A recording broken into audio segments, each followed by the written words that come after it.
Hello students, एडुबिला point channel में आपका स्वागत है। आज हम करने जा रहे हैं क्लास 6 के साइंस की आकलन कार्यपत्रक नंबर 1। आकलन का मतलब मूल्यांकन कार्यपत्रक भी होता है, मतलब असेसमेंट भी होता है। तो आपने अभी तक क्या जाना, क्या समझा, इस कार्यपत्रक के माध्यम से आपको यह समझ में आ जाएगी कि आपको कितनी बातें याद है।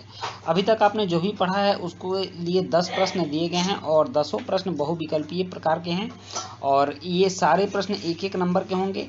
इनमें गोलों को काला करना है काले पेन या पेंसिल से, लेकिन मैं टिक लगाऊंगा, आप गोला काला कर लेंगे। तो चलिए शुरू करते हैं। सबसे पहले हमारे शरीर के लिए आवश्यक खाद्य घटकों को कहा जाता है। क्या कहा जाता है? तो घटक, पोषक तत्व, टुकड़े और गहने। तो खाद्य घटक जितने भी होते हैं उसको पोषक तत्व कहा जाता है, इसलिए इसका आंसर बी सही होगा। और उसके बाद है कि निम्नलिखित में से कौन से घटक ऊर्जा देने वाला है? तो प्रोटीन, विटामिन और खनिज, कार्बोहाइड्रेट और रेशे। तो हमने वर्कशीट में पढ़ा है कि कार्बोहाइड्रेट ऊर्जा देने वाला होता है, तो इसलिए इसका आंसर सी सही होगा।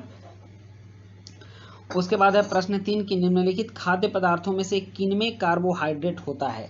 तो ऑप्शन है चावल, चना, बंद गोभी और दाल। तो चावल में कार्बोहाइड्रेट की मात्रा अधिक होती है, तो आप ऑप्शन ए लगाएंगे। फिर है प्रश्न 4 कि हमारे शरीर को पर्याप्त भोजन की आवश्यकता है किसके लिए? तो वृद्धि के लिए, खेल के लिए, सोने के लिए और पढ़ाई के लिए।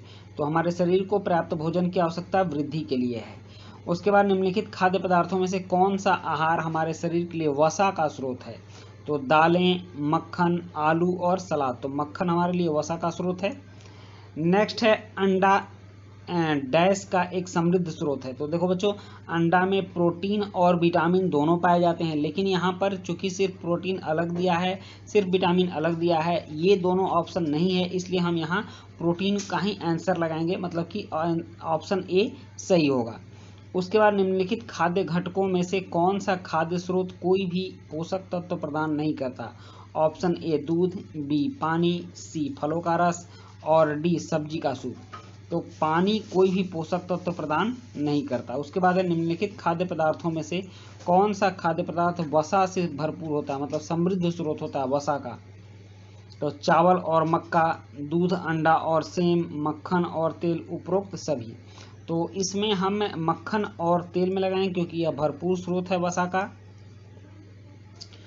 उसके बाद जब किसी खाद्य पदार्थ का रैपिंग पेपर चिकना और पारभासी हो जाता है, इसका मतलब है कि भोजन में डैश है। ऑप्शन ए चीनी है, बी प्रोटीन है, सी लोहा है और डी वसा है। तो हम यहाँ ऑप्शन डी वसा लगाएंगे, क्योंकि जब चिकना और पारभासी हो जाता है तो इसका मतलब कि खाद्य पदार्थ में वसा की मात्रा है। उसके बाद है प्रश्न 10 कि पौधों से प्राप्त होने वाले वसा के स्रोत हैं।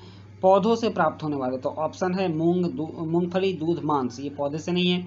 मूंगफली, नारियल, सूरजमुखी, दूध, मांस, सोयाबीन और सोयाबीन, तिल और मक्खन। तो इसमें ऑप्शन बी है जो कि सिर्फ पौधों से ही प्राप्त होते हैं, मूंगफली, नारियल और सूरजमुखी। तो इस तरह से हम लोगों ने 10 प्रश्नों के उत्तर कर लिए। उम्मीद है आपको भी ये सारे प्रश्न आते होंगे। तो इसी के साथ आपकी ये वीडियो कंप्लीट होती है। वीडियो अच्छी लगी हो तो लाइक, सब्सक्राइब, कमेंट जरूर कीजिएगा। मिलते हैं नेक्स्ट वीडियो में। Thank you.